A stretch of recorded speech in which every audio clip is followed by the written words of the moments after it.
think we gave you the baseline, so combo 1, combo 2, combo 3. All right. So we also started combining them together, which you did in the last video. So if I just without the blocks, if I do combo 1 and 2,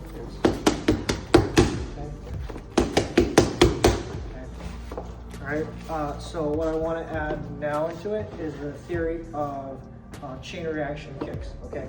So, for example, if he throws, just say a number 1, 2, 3. 3. Okay. So this is 3, right? All right. Ready? So we can put a kick before, we can put a kick after, or we can put a kick before and after. Okay. Just to keep it simple for now. That can mean outside, inside, or front or back, it doesn't matter. So what I want you to do, just for the hell of it, let's start with an inside, inside, inside, and 3, and then outside. Okay. Ow. All right, go again.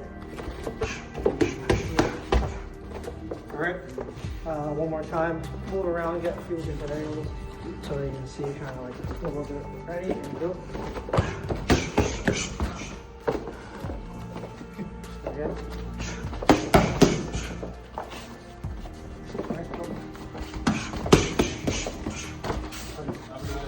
Good night.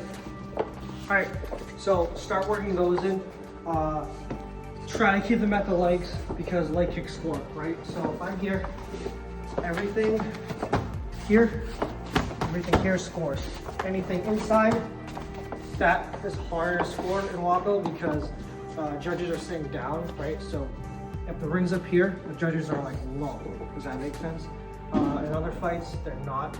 So the judges are like kind of like ringside view, but the rings are actually elevated up a little bit higher in Waco. So the judges are sitting down, not in tall seats with like regular chairs.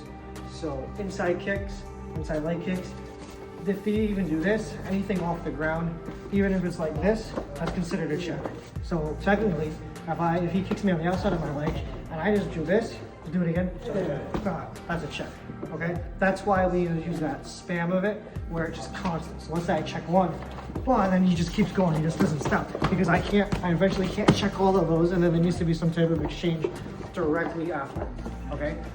So this theory right here, just inside 3, boom, boom. What should we add there? What should we add? We should add a second outside leg kick, okay? So inside, boom, here, okay? See what you did there?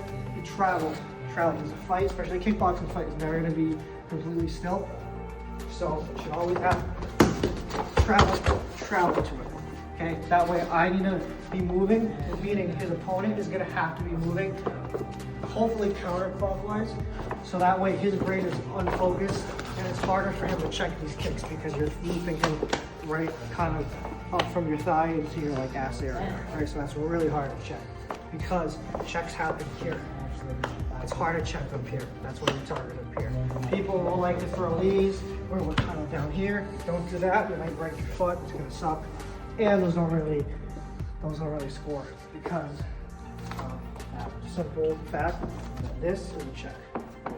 Okay, so work on that theory. What I want to see from you guys is take that theory, an inside kick, and some type of combination, and then doubling that kick up, tripling that kick up. I don't care if you throw the kick 5 times. I saw someone in Walk with just boom, boom, boom, 5 kicks, and he won the fight at the end. Okay. Take that combination and expand it. So have your team pick out a number, 2 numbers. Maybe it's 1 and 2, 3 and 2, 3 and 1. Okay. What I want you to do now is add a block in between. So without the kicks, let's do 1, 2. So straight here. Okay. We take that theory and we add the kicks in between. So go. Oh. Not bad. Go. Okay. Now the last thing. Okay, that I want you to work on for the next week or so. That is a pretty solid theory combination. However, we can do one more thing that condenses everything to make sure like we're winning that exchange. That's called a haymaker. Okay, haymakers people kind of like. I think they're useful if you have enough substance in between everything. So usually you get your knockouts either with a head kick or like a hook or even like a strong cross, right? Straight's not really, cross is yeah, all right? I consider any head kick a haymaker in my book, okay?